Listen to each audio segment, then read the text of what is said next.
combattant d'Endermond en demi-finale.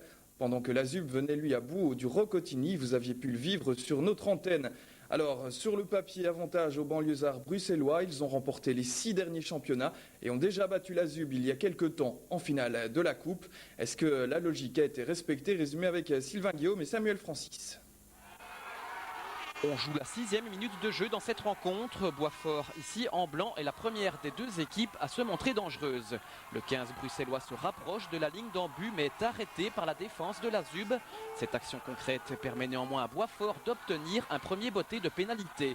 Pénalité concrétisée par Peter Duchot. C'est 3-0 pour les champions de Belgique en titre.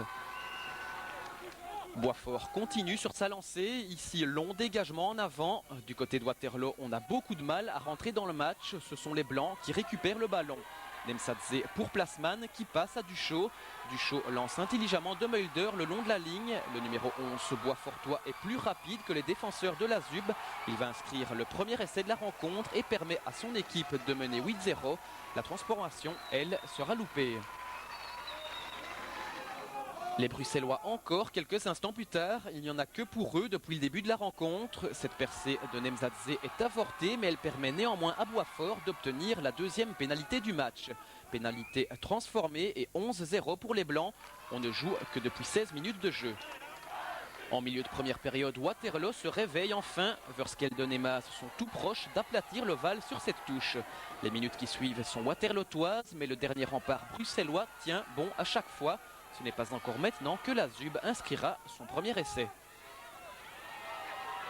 À l'approche de la pause, l'Azub subit à nouveau le jeu de Boisfort. Ngwangue pousse le ballon du pied en avant, mais Orban le récupère et le met en touche pour écarter le danger.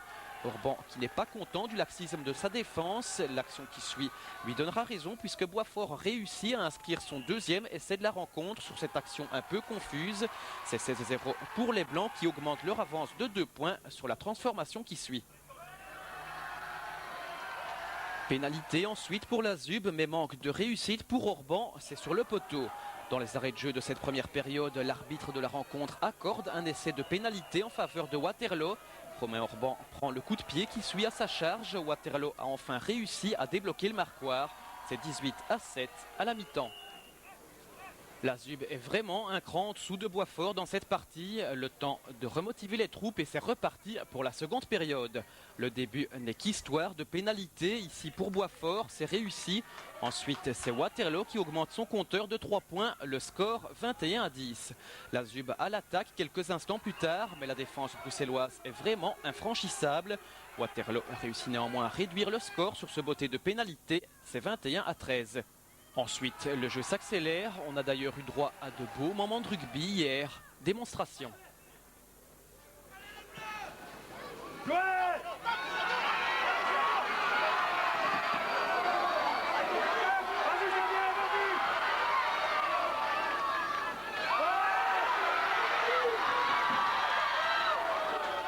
69e minute de jeu mêlé devant la ligne d'en but waterlootoise. Pierre Hendrix en sort mais stoppé net par la défense de l'Azub.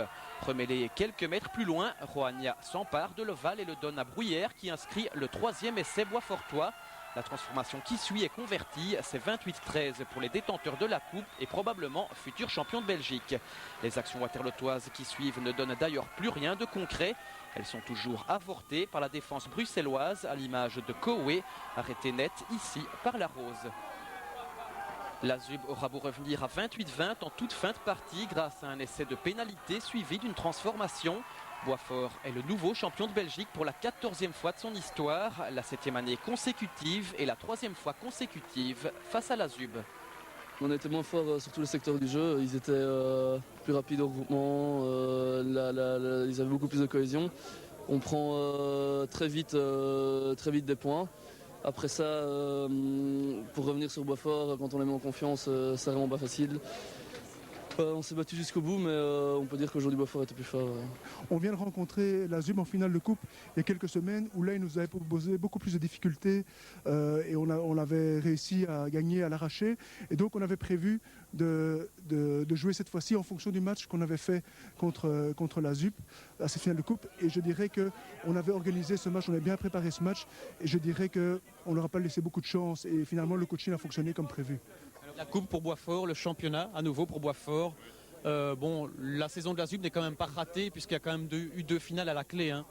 Oui, il y a eu 2 finales et puis on a une équipe 3 qui a été championne de division 3 qui monte maintenant en D2. Donc on a quand même 2 équipes l'année prochaine, une en D1, une en D2. Et puis je crois que l'année prochaine on va faire le doublé, c'est tout.